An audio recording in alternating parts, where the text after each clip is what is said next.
and gentlemen, welcome back to Between the Sharks. We've reached probably, I want to say, the worst part of demo. Yeah, I mean, I can't think of anything worse than this, and I've been dreading it for a while. That's right, old insulation. I don't care what kind you have. Maybe the paper stuff's not that bad, but man, it's fiberglass, so it's itchy. You don't want to breathe it in, and boy howdy, if you could smell this stuff, you know that this has basically been a litter box for every critter in a 1 mile radius for the last 30 years. So we got to get all of this out so that we can take down the ceilings. And yeah. Today we are in a bedroom at the ranch, and it's time to get it down to the studs. This is a bite-sized chunk of a massive overall project. I'm excited to see what we find behind these walls, because there is evidence that the kitchen might have been attached to this at some point, that this was the original room of what I believe was a one-room shack. There's only one room. Flooring is totally different in here.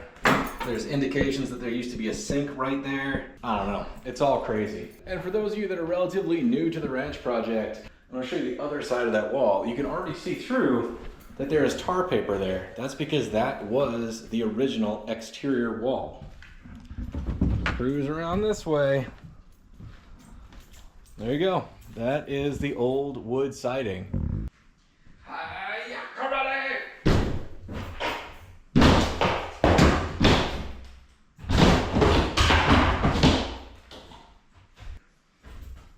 All right. Big start.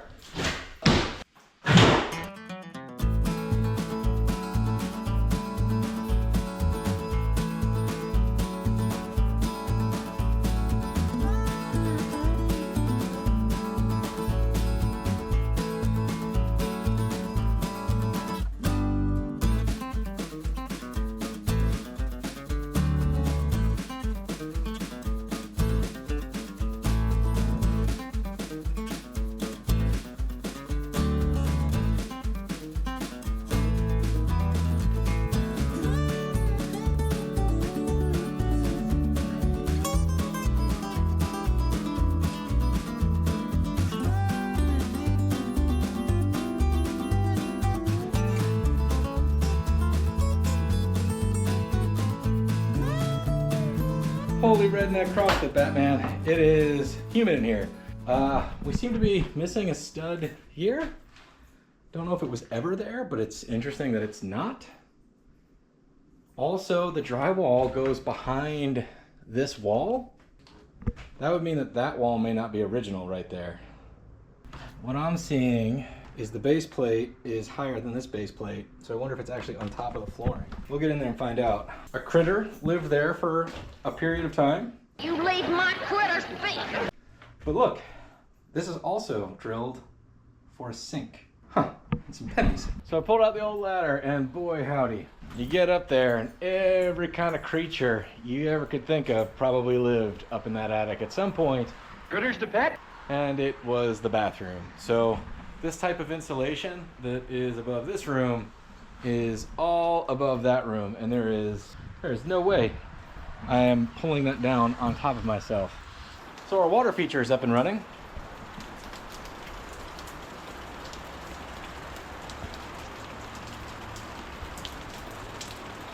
It's fine. Got some water feature happening over there. Boy howdy. And another one right there. All right, sweet.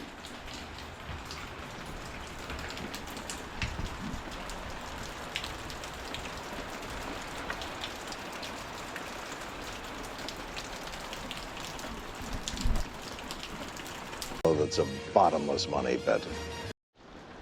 I was gonna say it's raining outside, but it's also raining inside.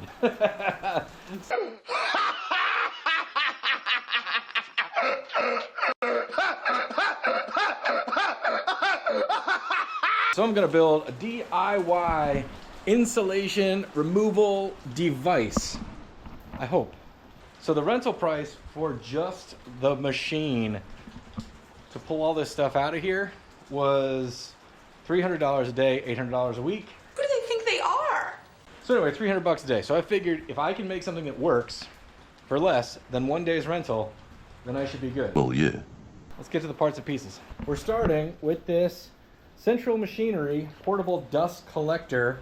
Bought it off the internet for 40 American dollars. Dude that sold it to me gave me that cart for free. So I think I'm winning there. Then we have about $100 worth of 4-inch clear tubing. I got the clear stuff so we can see what's going on, so that we know if we have clogifications going on. In this Bezos bag, I have a big, I think it's 108 cubic feet, dust-free bag that's supposed to inflate and let air out while absorbing all this stuff. So right out of the gate, I know that little grate thing is not going to do. I don't know why you'd want that at all. Unless I'm wrong about which end is in. Maybe we should plug this on and see if it works and see which way it blows stuff. Does not look very used. Let's see. Whoa. Okay. Was used because there goes some wood chips. It's very interesting. Why would you want this filter thing here? Like, A, that is indeed powerful, but B, it's already clogged. All right. Obviously, we want stuff bigger than this to go through, and so did the guy that owned it. Duh. What could possibly be the point of that? Hi-ya. Hi-ya.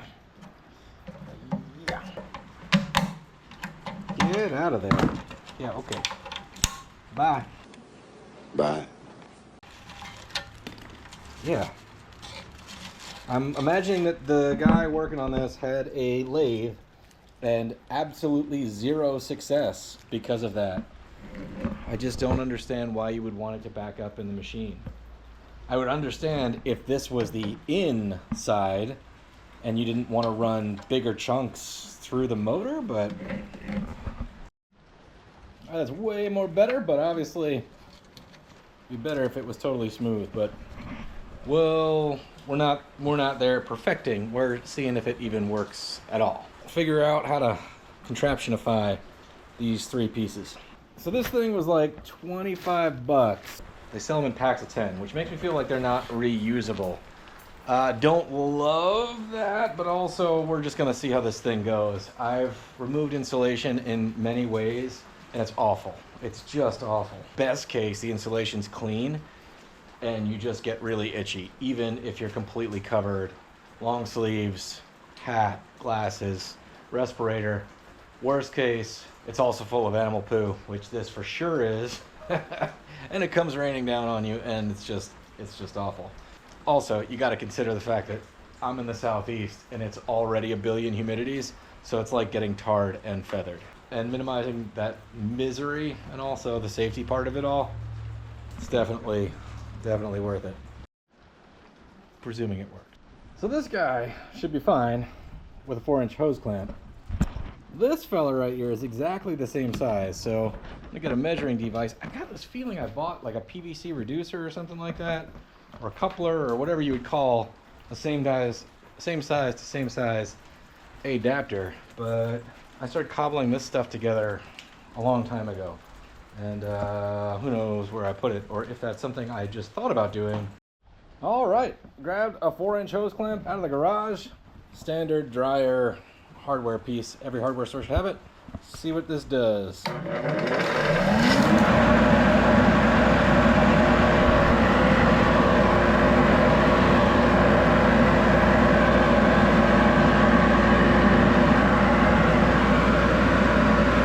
It's like one of those wiggly guys at the car dealership had a really bad day. All right, well that might work. I think we're gonna need an adapter of some kind. I rooted through my plumbing stuff. Grabbed a Fernco that's definitely not even close. Don't know why. I tried the other end and viola. It worked. So let's fire it up. See if we can just pull up some of the insulation that has just fallen from time and water leaks and, you know. This house was trying to self-renovate. That's what I'm getting after. It's taking itself down to the studs.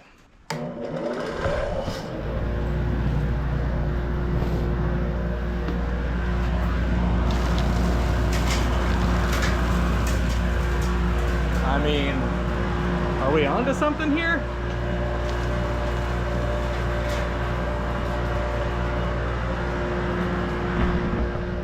I mean, not bad for a first go. Okay. Okay. Let's try a little more. This is purely experimental. I do think this thing is supposed to expand to like 100 feet. We're not there yet. We've barely begun to unravelify it.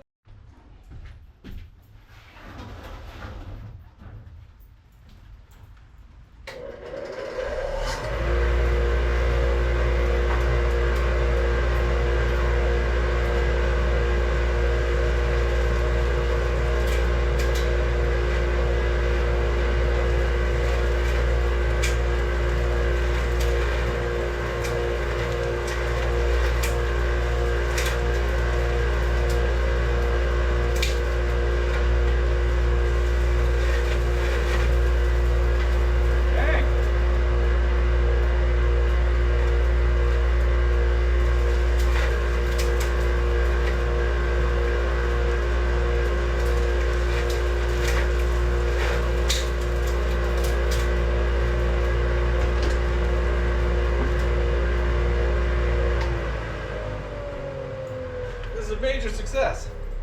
We are without a doubt going to have issues, but this thing is not that loud. What we have here is kind of like what was once maybe loose insulation that's now like insulation cakes. But as I break them up, they're getting pulled right through, and it doesn't seem to be clogging at all yet. And this is probably its worst version, where I had it all coiled up and it's not stretched out yet. So this is super encouraging. Also, this bag, I wouldn't have been surprised if the room was completely full of dust, but you can see there's really nothing in the air. Like, the goal of this obviously would be to stretch it out as far as we possibly can, and then maybe even get the thing outside depending on where we are in each room. But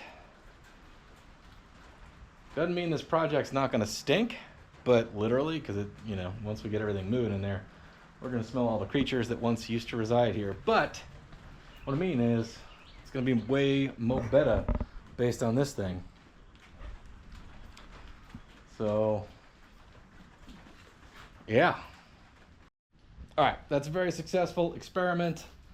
I think it is best to get a little reducer, make a wand for it of some kind, and do this when I'm actually wearing protective gear. I also have some scaffolding that I got for free from some buddies, so setting that up seems like it might be a very advantageous thing to do.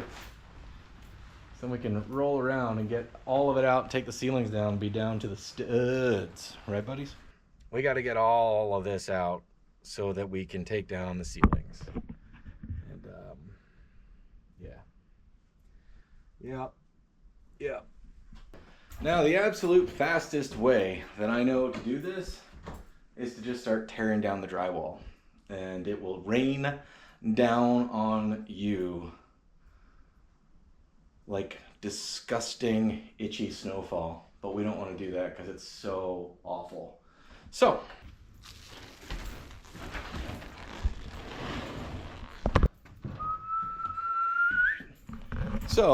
hopefully to avoid all that stuff just raining down on our head, filling the air with poo and fiberglass dust, hoping that our homespun insulation sucker outer machine will do the trick. It is the Dr. Seuss Mickey Mouse version of a professional one. Basically, we've just created a vacuum. That's kind of it. Considering these two things are designed to collect dust, they should pull the things out and hopefully not re-release dust into the air. Oof, I don't want to.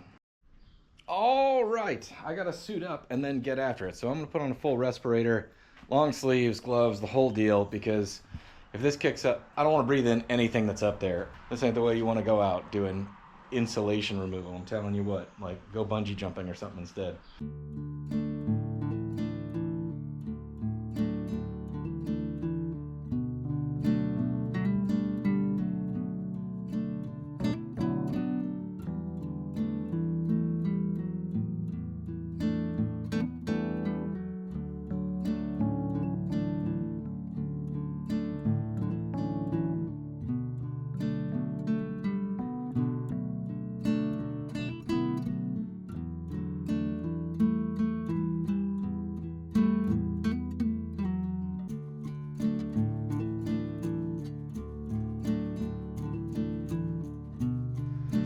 All right, this is totally miserable, but 1,000 times less miserable than any other way I've ever done it.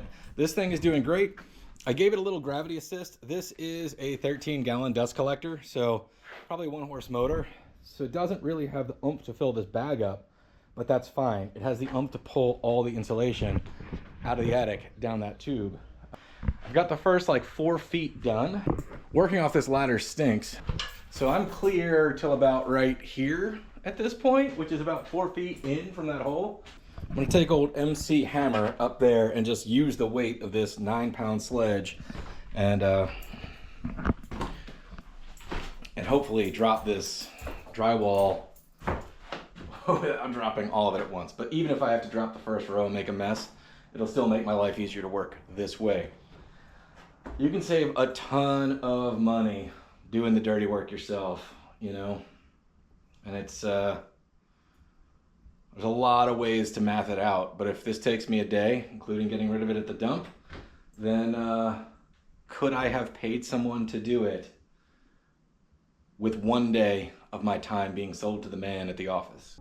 How many days of selling your time at the office would it take to pay somebody else to do this? And you know, you get over a little rodent poop real quick, because my time's worth more than everything. Get proud of doing it yourself too. All right.